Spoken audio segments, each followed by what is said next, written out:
আজ আমি যে গল্পটি নিয়ে আপনাদের কাছে চলে এসেছি সেটা একটা বাড়ির ভৌতিক রহস্য নিয়ে। চলুন গল্পটি দেখে ফেলা যাক।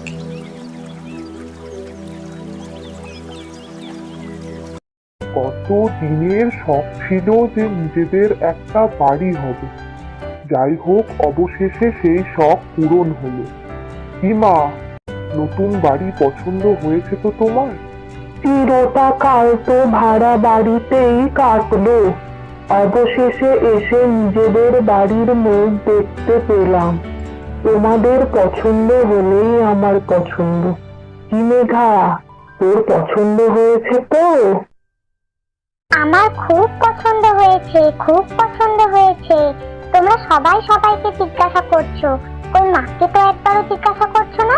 মা, তুমি বলো না তোমার বাড়ি পছন্দ হয়েছে তো? যে বাড়িতে তোমরা সবাই থাকবে সেই বাড়ি অপছন্দ হওয়ার কোনো কারণ থাকতে পারে বলো? তোমাদেরকে সুখে রাখতে পারলেই আমি অনেক খুশি, সেটা যেই বাড়িতেই হোক। আগের বাড়িতেও অনেক সুখী ছিলাম, আশা করছি এই বাড়িতেও অনেক সুখে রাখতে পারবো তোমাদের।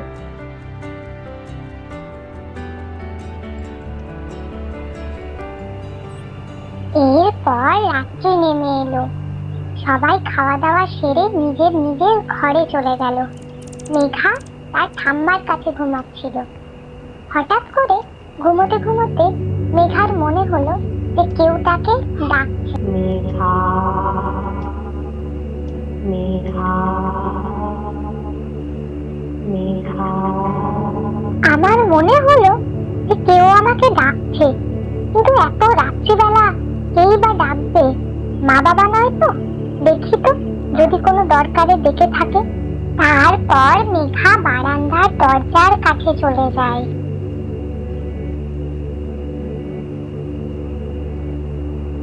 ওই, কে ডাকছো আমায়? কেউ তো নেই মনে হচ্ছে বাইরে। তাহলে আমি কি ভুল শুনলাম, না স্বপ্ন দেখছিলাম ঘুমের মধ্যে? তাই হবে হয়তো। যাই, নিয়ে ঘুমিয়ে পড়ি। তারপর সে আবার তার ঘরে যায় এবং ঘুমিয়ে পড়ে। এবং তার পরের দিন সকালবেলা তার মা বাবাকে সব কথা বলে। তুমি ঘুমের মধ্যে স্বপ্ন দেখেছিলে মেঘা? এত রাত্রিবেলা তোমাকে কেই বা ডাকবে? ছাড়ো, বাদ দাও। ওইসব কথা ভুলে গিয়ে পড়াশোনায় মনোযোগ দাও, সেটাই ভালো হবে বরং। রাত্রিবেলা আমি সেটাই ভেবেছিলাম বাবা, যে আমি হয়তো কোনো স্বপ্ন দেখছিলাম। কিন্তু সকালবেলা উঠে আমি যখন ভাবতে বসলাম, তখন এটাই মনে পড়লো যে যে ডেকেছিল সে আমাকে 3বার ডেকেছিল, আর আওয়াজটা পুরো স্পষ্ট ছিল। এতটা ভুল কি আমার দ্বারা হতে পারে বাবা? তুমি বলো একবার। কখনো কখনো কিছু কিছু স্বপ্ন আমাদের মনের মধ্যে এমন ভাবে গেঁথে যায়, মনে হয় যেন সেটা সত্যি। তোমার সাথেও সেটাই হয়েছে মেঘা, ভুলে যাও সব কথা। তারপর অভিষেক কাজে বেরিয়ে পড়ল। বিদিশা যতই মেঘাকে সান্ত্বনা দিক, একটা দ্বন্দ্ব কিন্তু তার মনের মধ্যে কাজ করছিল। মেঘা, আর যদি কখনো এরকম কিছু হয়, তুমি আমাকে যেন সবকিছু বলবে, কোনো কিছু লুকাবে না আমার থেকে। তারপর বিদিশা চলে গেল এবং মেঘা স্তব্ধ হয়ে ভাবতে থাকলো যে সে কি স্বপ্ন দেখেছিল, নাকি সত্যিই তাকে কেউ দেখেছিল। দেখতে দেখতে রাত হয়ে গেল। আবার আগের দিনের মতোই সব খাওয়া দাওয়া সেরে নিজের নিজের ঘরে চলে গেল এবং ঘুমিয়ে পড়ল। আগের দিনের মতোই মেঘা তার ঠাম্মার সাথে ঘুমালো। ঘুমাতে ঘুমাতে আবার সে সেই ডাক শুনতে পেল। মেঘা, মেঘা, মেঘা। মেঘা আচমকা জেগে উঠল এবং বসে পড়ল। আগের দিনে যদি স্বপ্ন দেখেছি, তাহলে আজকে এটা কি ছিল? আজকে আমাকে জানতেই হবে যে কে আমাকে এরকম ভাবে ডাকছে। যাই যাই, ওদিকে বারান্দার কাছে যাই, গিয়ে দেখি কেউ আছে কিনা। ঠাম্মাকে কি উঠাবো, নাকি আমি একাই যাব? যাই, আমি একাই যাই। তারপর দরকার হলে বরং ঠাম্মাকে উঠাবো।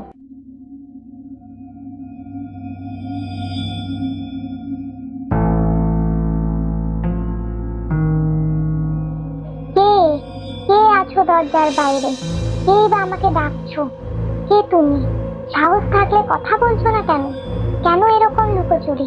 বলো, বলো আমাকে, কে তুমি? বলো।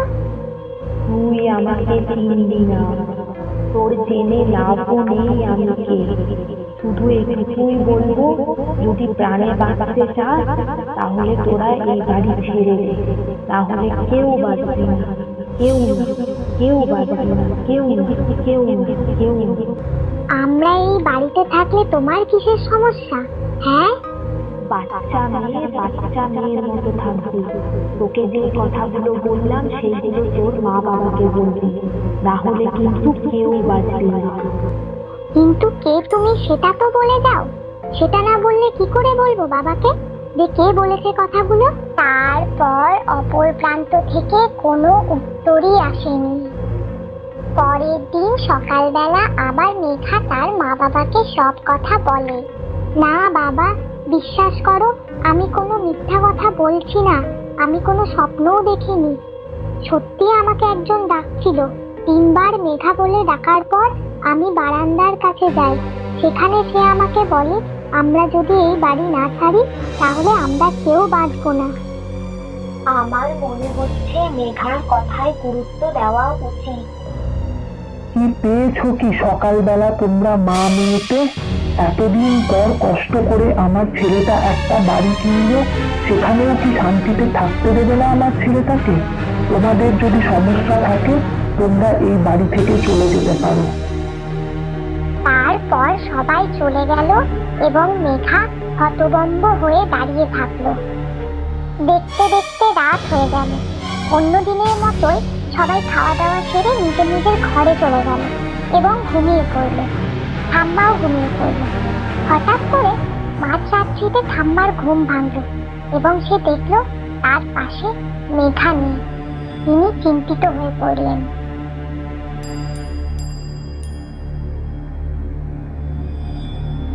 মেঘা কোথায় গেল?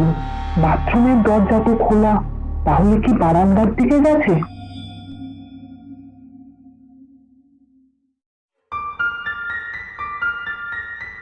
তাহলে কি বারান্দার দিকে গেছে? যাই গিয়ে একটু দেখি তো। এখানেও তো নেই, তাহলে কোথায় গেল? যাই আমি নিচে গিয়ে অভিষেক ও বিদিশাকে উঠাই।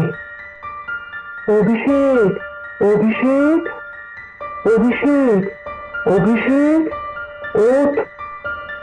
অভিষেক, অভিষেক, ওঠ বাবা, ওঠ। অভিষেক, ওঠ, ওঠ। কি হয়েছে মা? আপনি কাঁদছেন কেন? কি হয়েছে? বলুন আমাদেরকে, বলুন বলছি। বৌমা, মেঘা ঘরে নেই।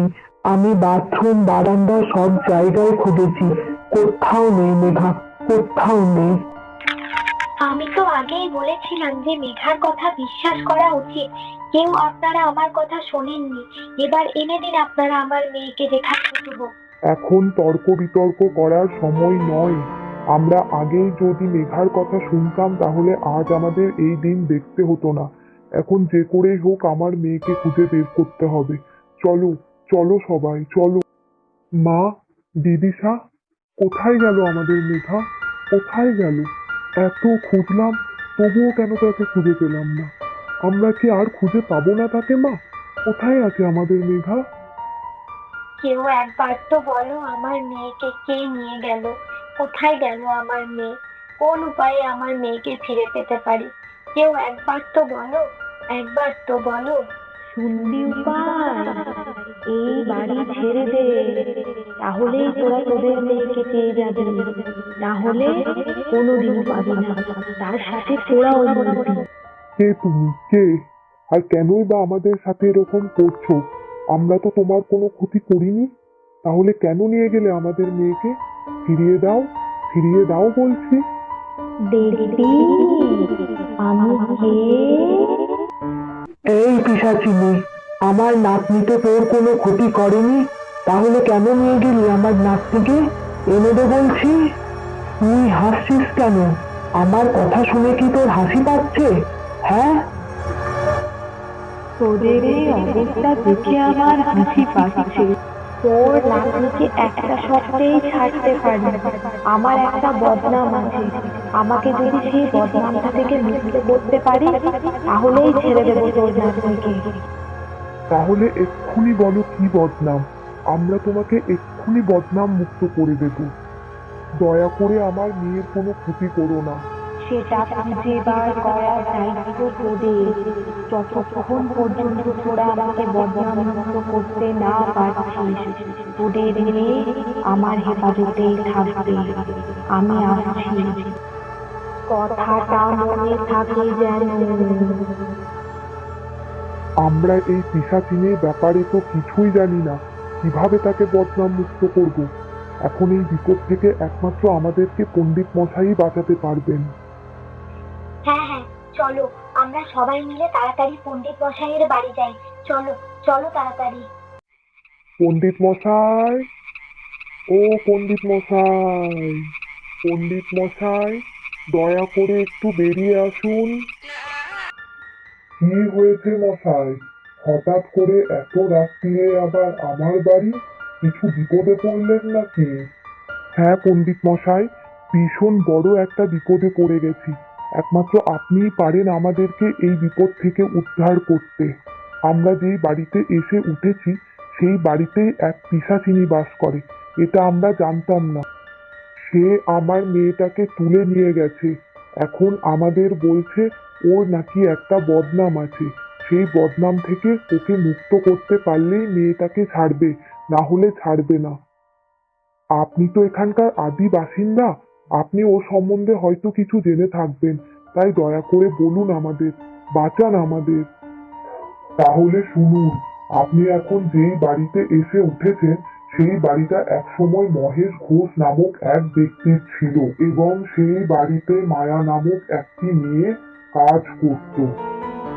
হঠাৎ করে একদিন মহেশ ঘোষের স্ত্রীর একটি দামি গয়না চুরি হয়ে যায়, এবং সেই চুরির অপবাদ যায় মায়ার উপর।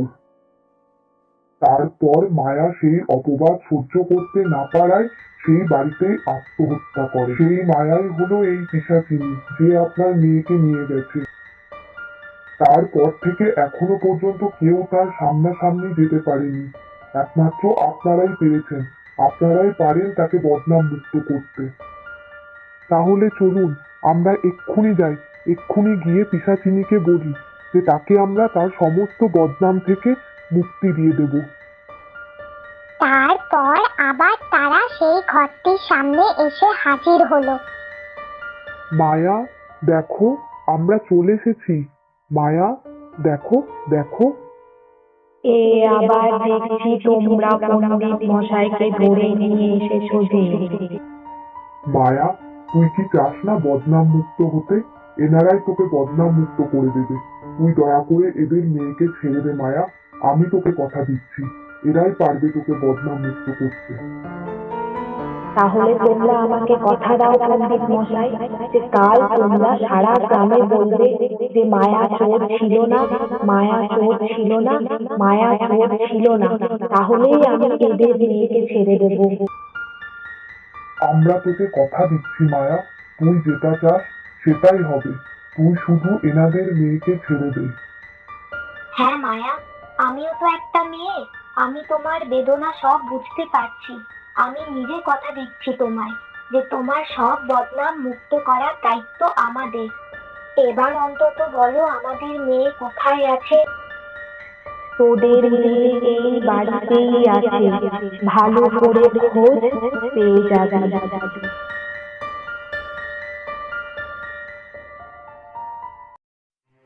মেঘা, মেঘা ওঠ। মেঘা দেখ, আমরা চলে এসেছি।